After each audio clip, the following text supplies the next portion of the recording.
हाय मैत्रिणींनो, मला आज नमकीन असं काहीतरी उपवासाचं खायचं होतं. त्यामुळे मी एक वाटी शाबू भाजायला घेतला. तो कुरकुरीत हलका बदामी होईपर्यंत भाजला. थंड झाल्यानंतर मिक्सरला लावला.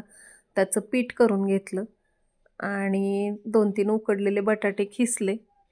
त्याच्यात मी हिरवी मिरची आणि मीठ वाटलेलं वाटण टाकलं आणि थोडंसं अजून चवीपुरतं मीठ घातलं आणि हे जसं जसं लागल तसं तसं त्याच्यात पीठ घेऊन ह्याचा एक गोळा केला. गोळा केल्यानंतर अजून त्याच्यावरती तेल टाकलं. तेल टाकल्याने काय होतं की हे जे आपला पदार्थ आहे बनणारा तो तेल धरत नाही. त्यामुळे आणि लागल तसं पाणी घातलं आणि ह्याचा एक गोळा केला. तर लागल तसं म्हणजे मला साधारणतः अर्धी वाटी एवढं पाणी लागलं आणि अजिबात सुद्धा भांड्यांचा पसारा न करता पीठ मळलेल्या ताटातच मी ते थापायला घेतलं. थोडासा तेलाचा हात घ्यायचा आणि थापायला चालू करायचं.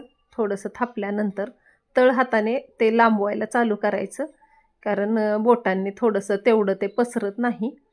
आणि बघू शकताय तुम्ही कुठे फाटलेला नाही गोळा आणि त्याला चिरा गेलेल्या नाहीत. अगदी छान पद्धतीने हे लांबतंय.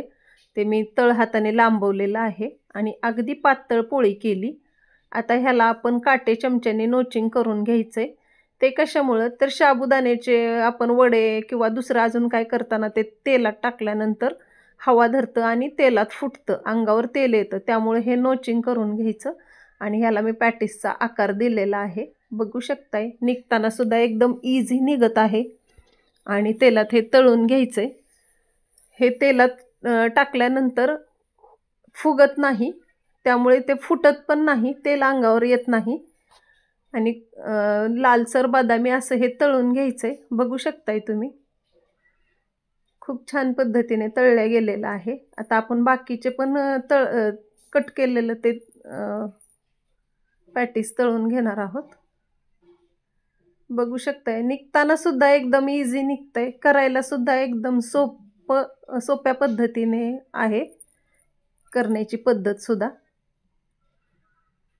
फक्त बटाटा, हिरवी मिरची आणि भाजलेलं शाबूचं पीठ एवढंच आपण टाकलेलं आहे. वेगळं जिरं, आलं असं काहीच टाकलेलं नाही, कारण ते उपवासाला चालत नाही. आणि हा नमकीन पदार्थ एवढा खमंग झालेला आहे, ज्याला मी पॅटिसचा आकार दिलेला आहे.